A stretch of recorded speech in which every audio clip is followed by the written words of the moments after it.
प्रश्न 13 छत्तीसगढ़ सरकार की राजीव गांधी किसान न्याय योजना के उद्देश्यों को समझाइए। उत्तर राजीव गांधी किसान न्याय योजना की शुरुआत पूर्व प्रधानमंत्री स्व राजीव गांधी के शहादत दिवस 21 मई 2020 को की गई थी। प्रारंभ में इस योजना के तहत धान गन्ना मक्का उत्पादन करने वाले कृषकों के खाते में 5700 करोड़ रुपए की राशि हस्तांतरित करने का लक्ष्य रखा गया था, किंतु वर्तमान में इसे पौधों कुटकी रागी जैसे फसलों के साथ साथ बागवानी फसलों को भी शामिल करने की घोषणा की गई है। इसका योजना के प्रमुख उद्देश्य निम्न हैं। पहला, प्रत्यक्ष बैंक हस्तांतरण के माध्यम से राज्य के किसानों के लिए न्यूनतम आय एवं उपलब्ध सुनिश्चित करना है। दूसरा, किसानों को अधिक फसल उत्पादन हेतु प्रोत्साहन करना। एवं तीसरा, उत्पादित फसलों की उचित कीमत दिलाकर किसानों की सहायता करना। चौथा, फसलों का विविधीकरण को प्रोत्साहित करना आदि।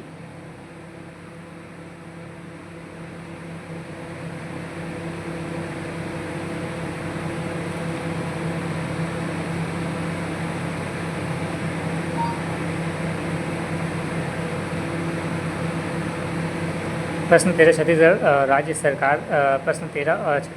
सरकार की राजीव गांधी किसान न्याय योजना के उद्देश्य को समझाइए। उत्तर राजीव गांधी किसान न्याय योजना की शुरुआत पूर्व प्रधानमंत्री स्व राजीव गांधी के शहादत दिवस 21 मई 2020 को की गई थी। प्रारंभ में इस योजना के तहत धान गन्ना एवं मक्का उत्पादन करने वाले कृषकों के खाते में 5700 करोड़ की राशि हस्तांतरण करने का लक्ष्य रखा गया था, किंतु वर्तमान में इसे पौधों कुटकी रागी जैसे फसलों के साथ साथ बागवानी फसलों को भी शामिल करने की घोषणा की गई थी। इस योजना के प्रमुख उद्देश्य निम्न हैं। पहला, प्रत्यक्ष बैंक हस्तांतरण के माध्यम से राज्य के किसानों के लिए न्यूनतम आय उपलब्धता सुनिश्चित करना। दूसरा, किसानों को अधिक फलों उत्पादन हेतु प्रोत्साहन करना। एवं तीसरा, उत्पादित फसलों को उचित कीमत दिलाकर किसानों की सहायता करना। एवं चौथा, फसलों का विविधीकरण को प्रोत्साहन करना आदि।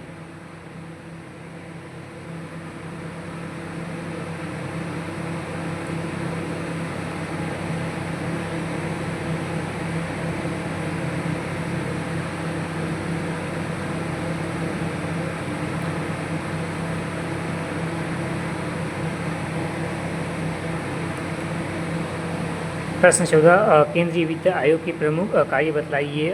केंद्रीय वित्त आयोग का गठन भारतीय संविधान के अनुच्छेद 280 के तहत राष्ट्रपति द्वारा संविधान लागू होने के 2 वर्ष के भीतर तत्पश्चात प्रत्येक 5 वर्ष समाप्ति के पूर्व किया जाता है। कार्य भारतीय संविधान के अनुच्छेद 280 के 3 अनुसार निम्न कार्य हैं। क, भारत के राष्ट्रपति को यह सिफारिश करना कि संघ एवं राज्यों के बीच करों की शुद्धता एवं प्राप्तियों को कैसे वितरित किया जाए एवं राज्यों के बीच ऐसे आगामों का आवंटन कैसे किया जाए। ख, यह निर्णय लेने की अनुच्छेद 275 के तहत संचित निधि में से राज्यों का अनुदान एवं सहायता दिया जाना चाहिए अथवा नहीं। राज्य वित्त आयोग द्वारा की गई सिफारिशों के आधार पर पंचायत एवं नगर पालिकाओं के संसाधनों की आपूर्ति हेतु राज्य के संचित निधि के संवर्धन के लिए आवश्यक कदमों की सिफारिशें करना।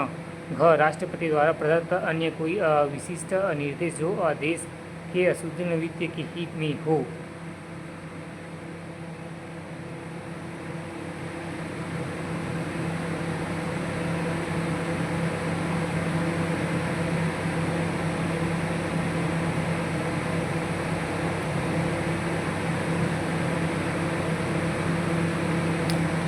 प्रश्न 14 केंद्रीय वित्त आयोग के प्रमुख कार्य बताइए। उत्तर, केंद्रीय वित्त आयोग का गठन भारतीय संविधान के अनुच्छेद 280 के तहत राष्ट्रपति द्वारा संविधान लागू होने के 2 वर्ष के भीतर तत्पश्चात प्रत्येक 5 वर्ष में समाप्ति के पूर्व किया जाता है। कार्य भारतीय संविधान के अनुच्छेद 283 के अनुसार निम्न कार्य हैं।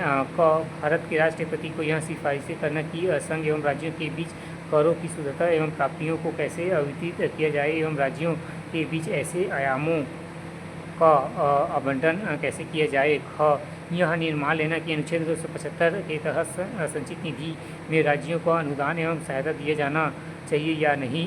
ग, राज्य वित्त आयोग द्वारा बनाई गई सिफारिशों के आधार पर पंचायतों एवं नगर पालिकाओं के संसाधनों की आपूर्ति हेतु राज्य की संचित निधि के समर्थन के लिए आवश्यक कदमों की सिफारिशें करना। ख राष्ट्रपति द्वारा प्रदत्त अन्य कोई विशिष्ट निर्देश जो देश को सुदृढ़ एवं वित्त के हित में हो।